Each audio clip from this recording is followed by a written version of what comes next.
존경하는 우리 한국교회 목사님들에게 먼저 제가 중심으로 사과의 말씀을 드리겠습니다.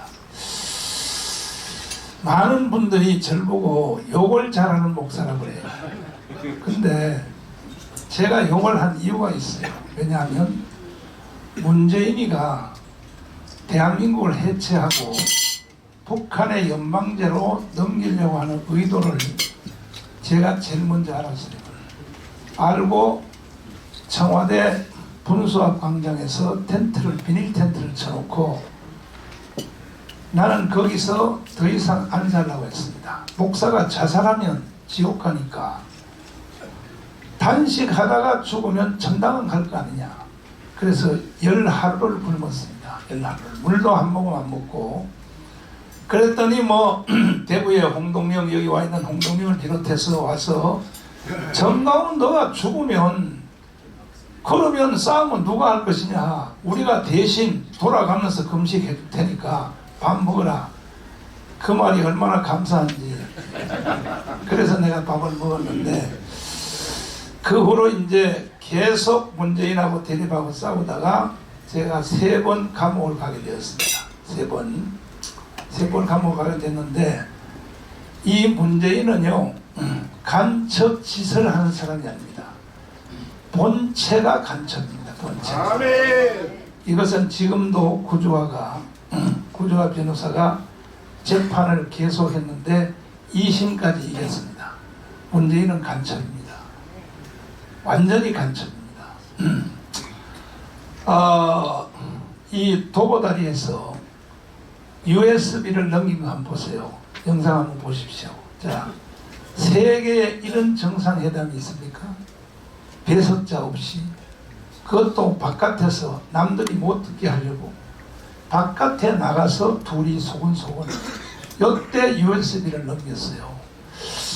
그래서 내가 76개 혐의로 체포가 되어서 재판을 받게 되었는데 첫 번째 재판이 그겁니다. 왜 현역 대통령을 간첩이라고 했습니까? 내 강원에서 계속 질렀거든요. 문재인 이 간첩 새끼야. 계속 질렀거든요. 첫 번째 재판 제목이 왜 현역 대통령을 간첩이라고 했느냐. 이 재판부가 나한테 물었어요. 그래서 내가 이렇게 대답했습니다. 문재인이가 서울시청에 가서 지금도 영상이 있습니다. 정광훈을 재구속시켜 법정 최고형을 때려라. 아니 대통령이 일개 국민을 딱 찍어서 형량을 정하고 법정 구속을 시켜라. 대통령 아니라 할아버지도 그런 말 하면 돼요? 안 됩니다. 여기도 보니까 좌파가 많은 것 같아요. 그런 말 하면 돼요? 안 됩니다. 그래서 내가 그랬습니다. 재판부한테. 문재인이가 재구속시켜 정광훈을 법정 최고형을 때리라 했으니 법정 최고형은 사형이니까 뭔 재판을 이렇게 오래 할 필요가 없다. 바로 오늘 나를 사형 선고로 바로 재판에서 결정을 하라. 내가 이렇게 주장을 했어요. 그랬더니 판사들이 웃더라고요. 웃어. 그래서 내가 설명하기를 이 USB 넘긴 사건을 설명했습니다. 어떻게 배석자도 없이 이렇게 USB를 넘겼어요. 그래서 지금 이것을 구조화 변호사가 계속 소송을 진행해서 2심까지 우리가 이겼습니다. 아멘. 이제 나머지 3개월 안에 대법원에서 결정 날 것입니다. 그러면 문재인은 현행범으로 바로 체포해도 됩니다. 아멘. 이 USB 내용에 뭐가 있었냐? 첫째, 원자력 발전소 설계도가 있었습니다. 설계도가. 아니 우리 보고는 원자력 발전소 하지 마라 해놓고 원자력 발전소 설계도를 김정은한테 주면 돼요, 안 돼요? 안 됩니다. 말할 수가 없어요. 그 다음에 그 외에도 비밀이 거기 많이 들어가 있었습니다. 제가 한국교회 또 목사님들하고 장로님들에게 사과를 드리는 것은 뭐냐면 제가 하는 말이 거칠어요, 거칠어. 근데 싸움을 하다 보니까 분노가 일어나는 거예요, 분노가. 분노가 안 일어날 수가 없어요. 맞습니다. 그래서 제가 말을 거칠게 해서 여러분에게 상처를 주고 또 여러분들에게 심려를 끼친 것에 대하여 내가 대단히 사과를 드리고 용서를 제가 빕니다. 그러나 요즘은 내가 그 깜빵 3번 갔다 온 이후로는 내가 욕을 많이 안 해요. 많이 안 하고 결국은 내가 이제 말을 순한 말로 하는데 그 대신에 폭발력은 적어져. 욕을 안 하니까. 그러나 이제 결국은 우리가 이 강원 운동을 제가 7년을 했는데 7년 했는데 여러분 한번 동의 한번 해주십시오. 내가 강원 운동 7년 안 했으면 윤석열 대통령이 당선될 수 있었을까요? 없었습니다. 여기도 좌파가 많아. 아니, 손을 들어 표현해보네. 내가 강원운동 7년을 목성으로 안 했으면 윤석열이 대통령 될 수 있었다. 없어요. 손 들어봐요. 없어요. 절대 불가능했습니다. 절대. 왜? 이번에 계엄령을 선포한 내용과 같은 거예요. 북한의 해킹 부대하고 중국의 해킹 부대가 한국 선거를 가지고 놀아요. 그런데 어떻게 이번에 24만 표 차이로 윤석열이가 대통령이 되었느냐? 거기서 투표율의 계산에서 착각이 일어났어요. 그 윤석열 대통령이 한번 말한 적이 있어요. 원래 내가 30% 차이로 2위로 돼 있었다. 윤석열 대통령이 직접 말했어요. 그런데 24만 표 차이로 0. 몇 프로요? 0.10% 차이로 0.10% 차이로 그렇게 북한이 공정을 했는데도 선거 참여율에 대하여 거기서 계산이 잘못되어서 윤석열이가 당선이 되었는데 윤석열 대통령이 당선 안 되었으면 여러분과 저는 우리도 느끼지 못하는 사이에 북한으로 이미 넘어갔습니다. 개구리 전법으로 넘어갔습니다. 그래서 윤석열 대통령이 계엄령을 선포함으로 이제 우리 김진홍 우리 어르신 목사님이 하신 말씀 그대로 이제 다 드러났어요. 누가 아군인가 누가 적군인가. 특별히 군대 공수부대 이야 이게 대한민국이 총체적으로 다 무너졌다. 이것을 윤석열 대통령이 이미 알고 있었단 말이에요. 알고 있어서 계엄령을 선포했단 말이에요. 우리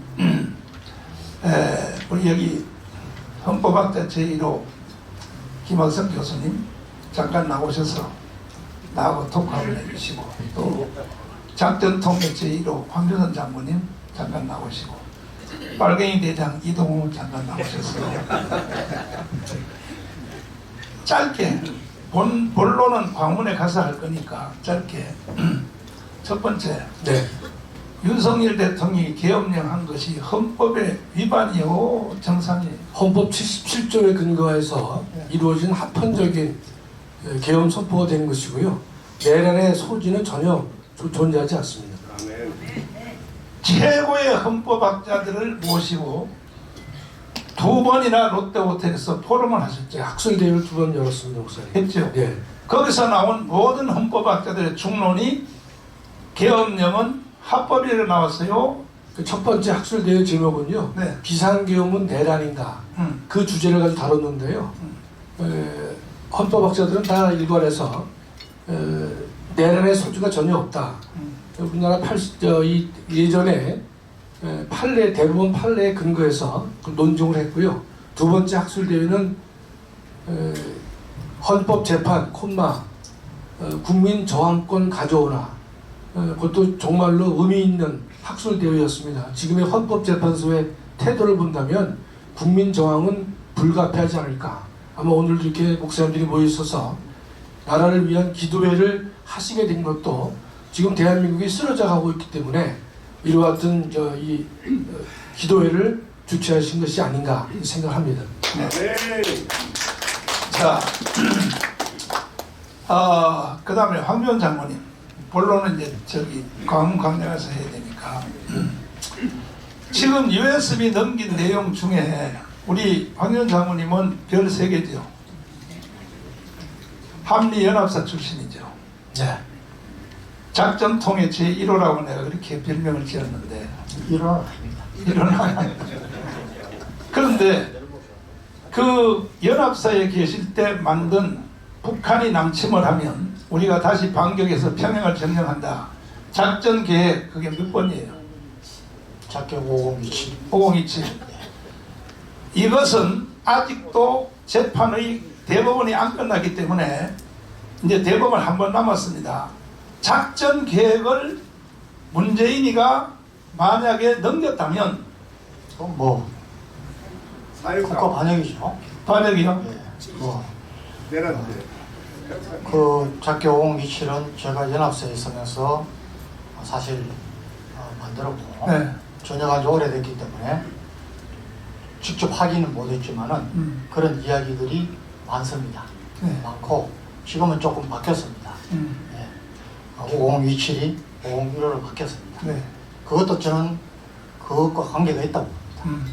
그래서 이런 것들은 여러분 이번에 우리 김진홍 목사님께서 말씀하셨지만 저는 이번 12.3 겸 사태 이후에 일어난 상황에서 가장 중요한 것은 45년 동안 국가반역죄 또는 국가반법 외에 모든 법치가 제대로 잘 안 됐기 때문에 이런 일이 있었고 이번 일로 통해서 피하 구분이 확실해졌다. 저는 그걸 가장 큰 의미로 봅니다. 공수부대 후배들에 대해서 어떻게 생각하십니까? 여러분 저는 정말 이번 12월 3일 이전까지는 그래도 우리 군만은 무너지지 않고 있을 것이라고 철석같이 믿었습니다. 그런데 이번에 보고 정말 저는 내가 군 출신이라는 게 부끄럽고 육사 출신이라는 것이 부끄러웠습니다. 왜 그러냐? 여러분 자유민주주의 국가에서 대통령은 국민이 선출한 대통령은 국군의 통수권자인데 통수권자인 대통령의 명령을 거부하거나 불복하는 것은 있을 수 없는 그런 군대 필요 없습니다. 맞습니다. 그런데 거부했습니다. 저는 국방 차관을 비롯해서 이번에 관련된 이놈들은 완전히 군법으로 다스려야 됩니다. 네. 그리고 군은 상명하복입니다. 네? 명령에 불복하는 군대는 있을 수 없고 사생활이 뚜렷해야 됩니다. 군인이었던 전역이었던 간에 나라가 요구하면은 목숨을 내놓아야 되는 게 우리 군인입니다. 이런 데에서 보면은 지금 저는 국방 차관을 비롯해서 이번에 계엄에 관련된 모든 장군들 대령까지 전부 군법회의로 다스려야 된다고 저는 계속 강조하고 있습니다. 자, 마지막으로 결국은요 교회거든요. 교회. 한국 교회 30만 목회자 25만 장로님들에게 마지막 말씀 한마디 해주십시오. 제가 요즘 기도하는 중에 가장 묵상을 많이 하는 것이 역대하 32장입니다. 여러분 잘 아시겠듯이 아수르 왕 사내립이 유다를 공격하려고 침공하려고 할 때 히스기야가 7절 8절에서 이렇게 얘기했습니다. 유다 민족들에게 얘기했습니다. 너희는 마음을 강하게 하고 담대히 하고 아수르 왕과 그를 따르는 무리를 인하여 놀라지 말고 두려워 말라. 우리와 함께 하시는 이는 저들과 함께하는 이보다 크시니 저들과 함께하는 이는 육신의 팔이 우리와 함께 하시는 이는 여호와 하나님이시라.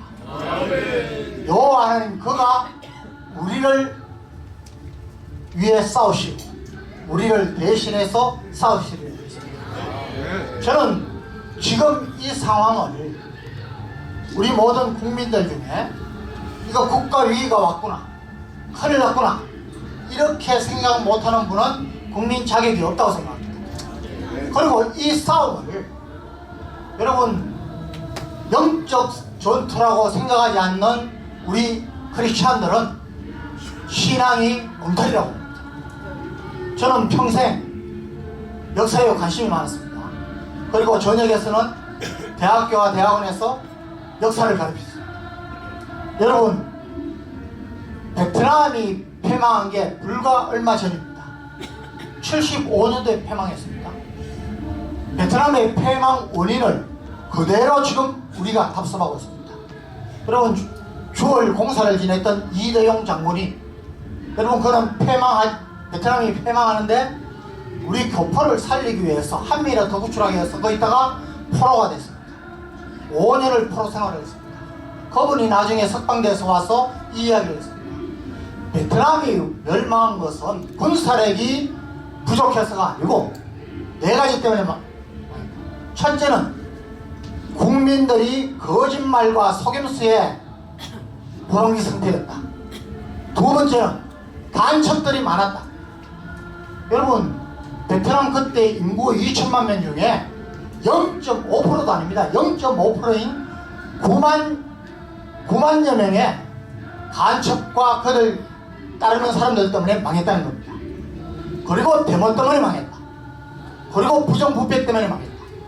저는 지금 우리나라가 그때 베트남보다 훨씬 위험하다고 합니다. 간첩만, 여러분, 제가 황영엽 선생을 몇 번 만났습니다. 황영엽 선생은 5만 명이라고 했습니다. 제가 물어봤습니다. 우리 군에도 있습니까? 있다고 했습니다. 김국선 선생 15만이라고 했습니다. 저는 더 된다고 합니다. 이번에 보니까 여러분, 각 분야별로 김일성 장학생을 포함해서 여러분, 우리 교회에도 교회도 목회자 장로들 중에 너무 많습니다.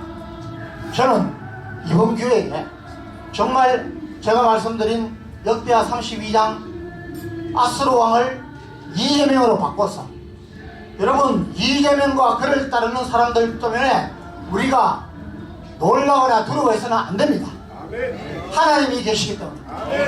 저는 지금 겁이 나는 게 있습니다. 하나님이 우리의 기도를 들어주시지 않으십니까? 우리 한국 교회를 보시고 우리 목회자들을 보시고 우리 장로들을 보시고 징계할 수밖에 없는 상황으로 갔느냐? 저는 이것이 두렵습니다.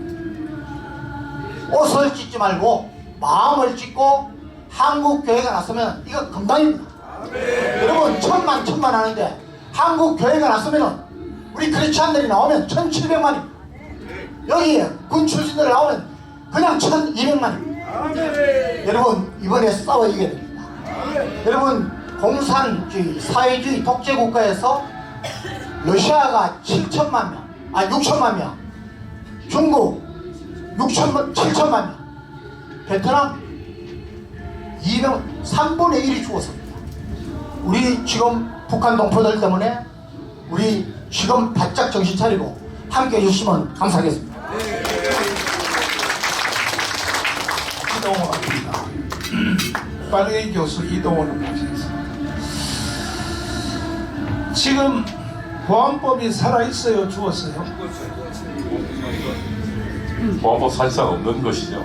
국정원이 간첩을 못 잡도록 법을 만들었어요. 그렇죠. 문제인데요. 문재인 때 만들었어요. 국정원이 간첩을 못 잡으면 이 나라는 해체될 수밖에 없는 거죠. 그럼요.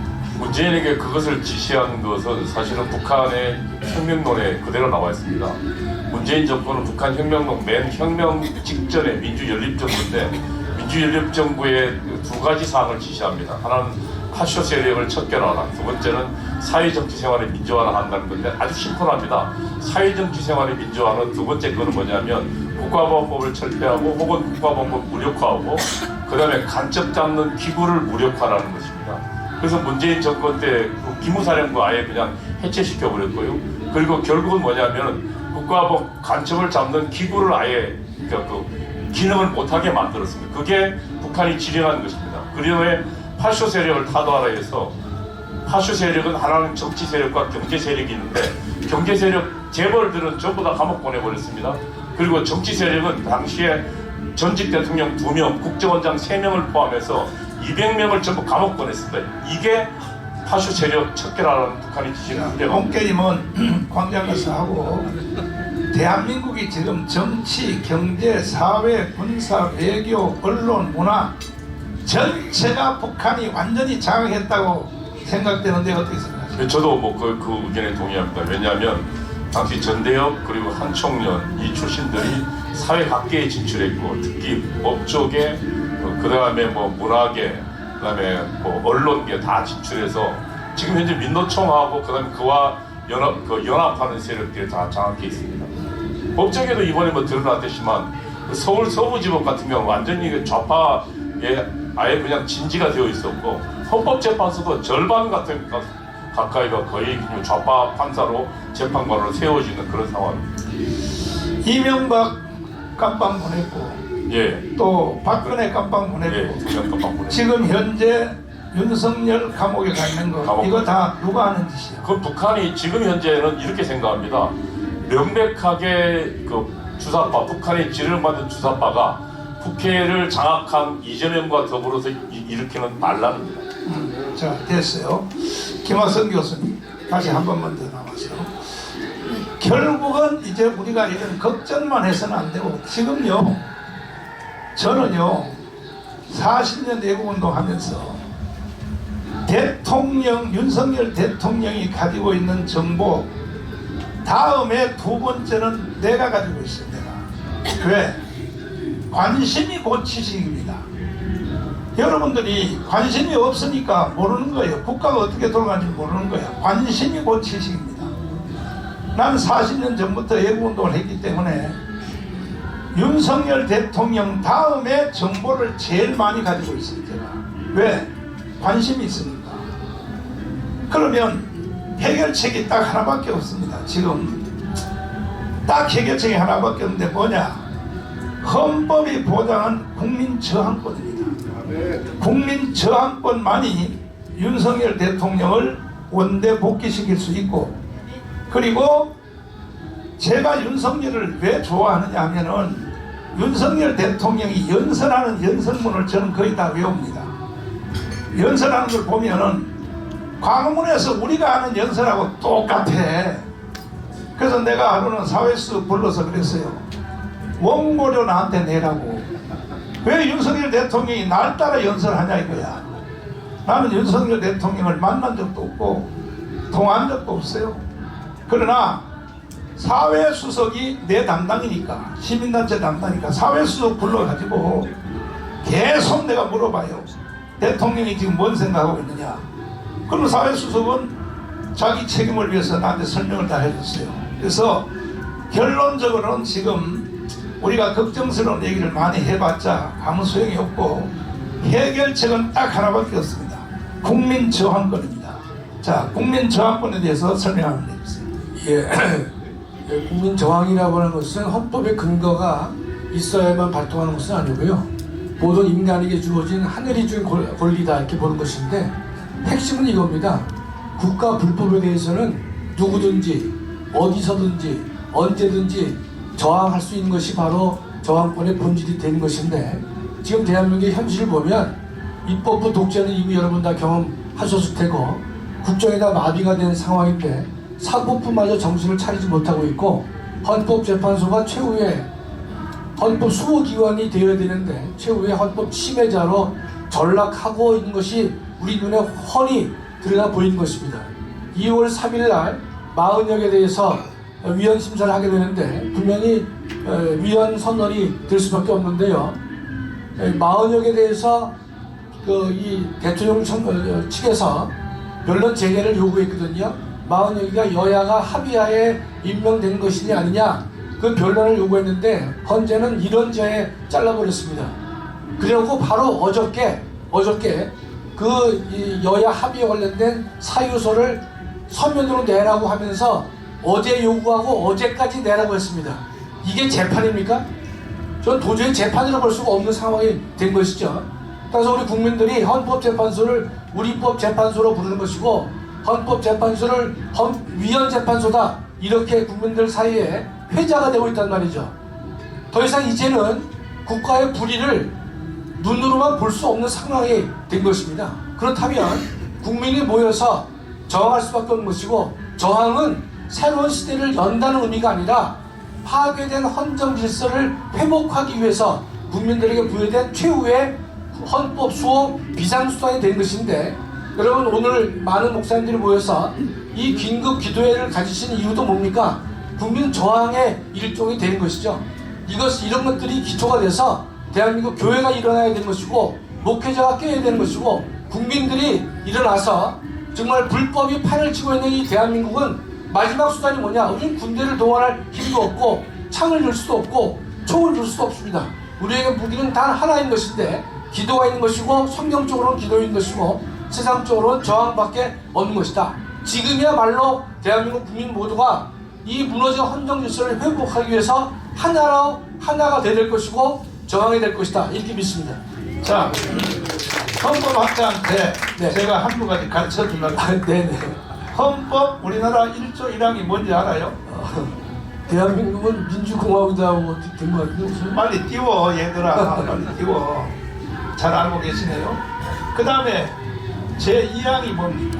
대한민국의 주권은 국민에게 있고 모든 권력은 국민으로부터 나온다. 그럼 대한민국의 주인이 누구예요? 당연히 국민이죠, 목사님. 국민이죠. 네네.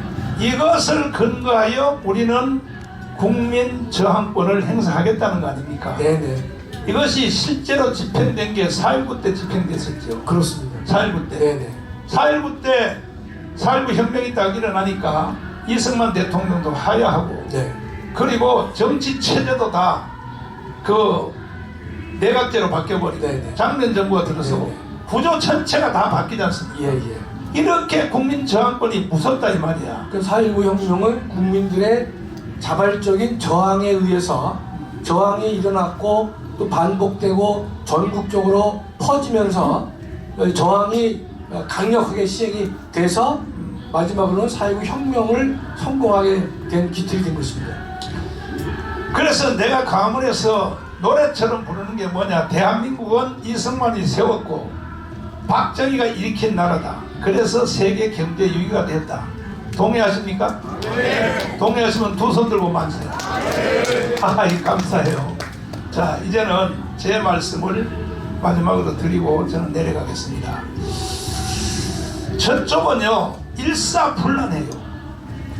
우리 우파들은요 90%가 뜻이 같고 5%만 달라도 전부 다 각자 행동해요. 이게 좌파 우파의 차이야. 목사님도 다 똑같아. 90%가 다 같아. 90% 같은데 5% 다르면 딴짓하는 거야. 모임도 따로 하고 광문에 오려도 안 오고. 왜? 5% 단다 이거야. 정광훈 너 5% 단다 이거야. 좌파들은 반대예요. 좌파들은 90%가 다르고 5% 10%만 같으면 전체로 하나로 뭉쳐버려요.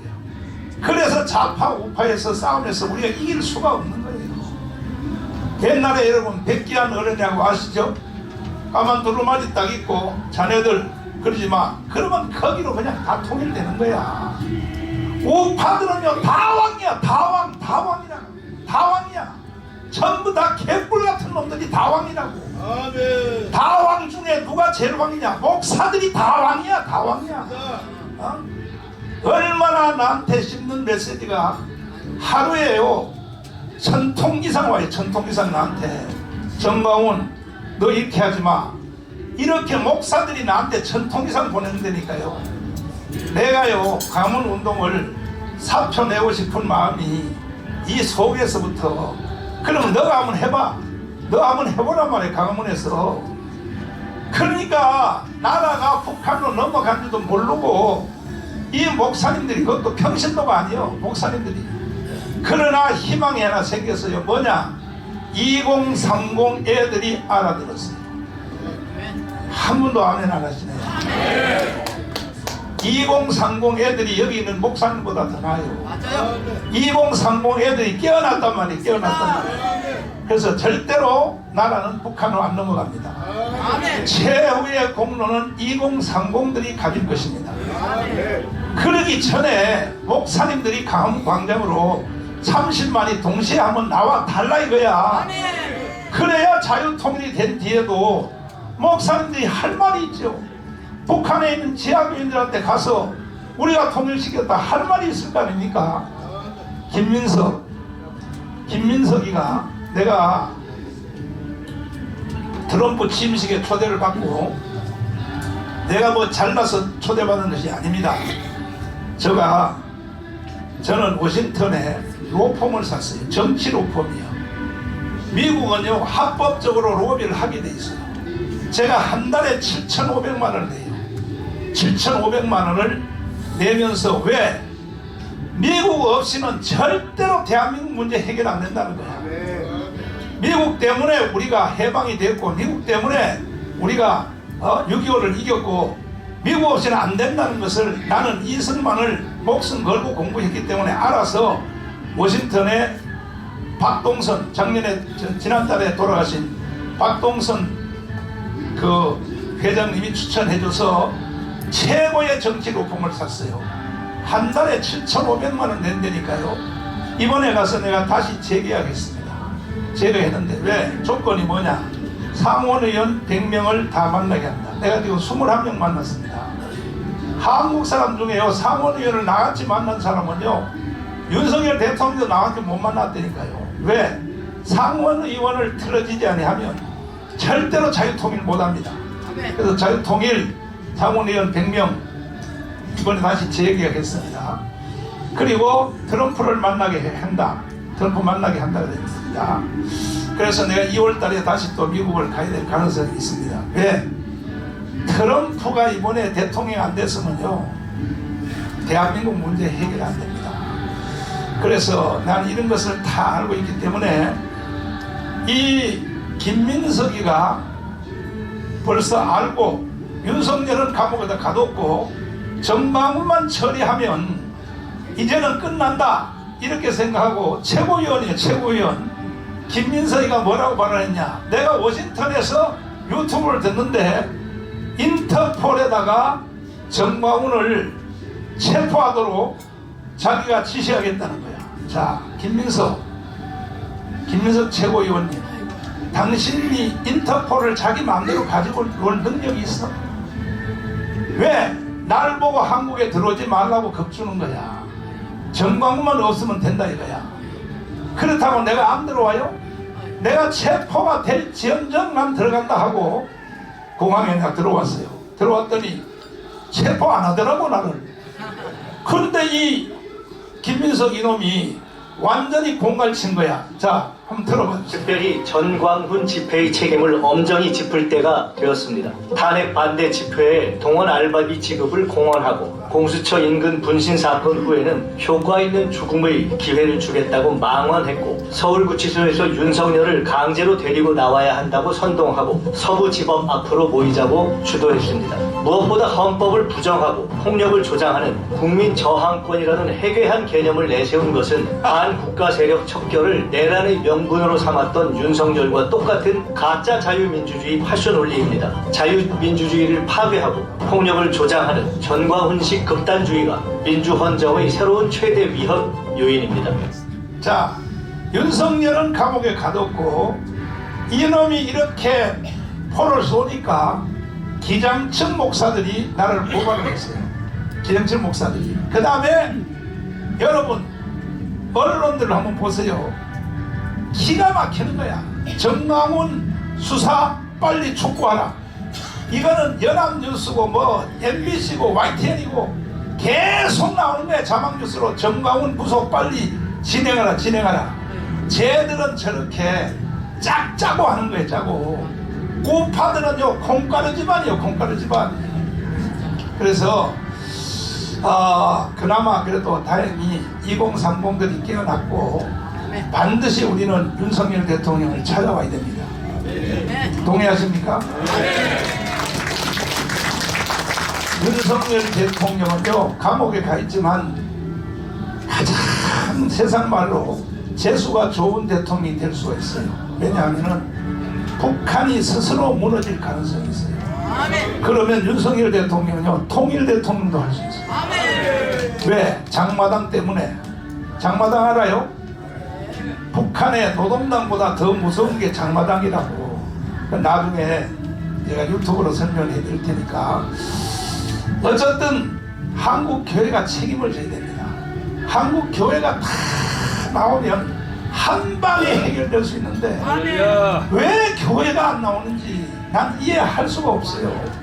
그래서 여러분 꼭 우리가 선교사들이 세운 나라 대한민국, 이승만이 건국한 나라, 박정현이 익힌 나라를 우리가 지켜내고 이 대한민국 살기 좋은 나라를 우리의 자손 후손들에게 손주들에게 물려줘야지. 어떻게 지금요 민주 국민의힘 더불어민주당의 6번 정강정책 한번 보세요. 이야, 이 대한민국이 무너져도 이거 보세요. 연방제통이라고 되어 있어요. 이게 민주노동당의 이게 정강정책이야. 정강정책입니다. 이것이. 물어보겠습니다. 연방제통이라면 돼요? 연방제통이 되면 교회는 어떻게 돼요? 그런데도 목사님들이 정신을 못 차린다 이 말이야. 이게 민주노동당에 지금도 인터넷 들어가 보세요. 버젓이 딱 나와 있어요. 더불어민주당. 그래서 절대 한국교회는 질 수도 없고 져서도 안 되니까 다른 거 할 것 없어요. 광화문에 1000만 명 모이면 국민 저항권은 그걸로 끝입니다. 반드시 우리가 승리합시다. 감사합니다.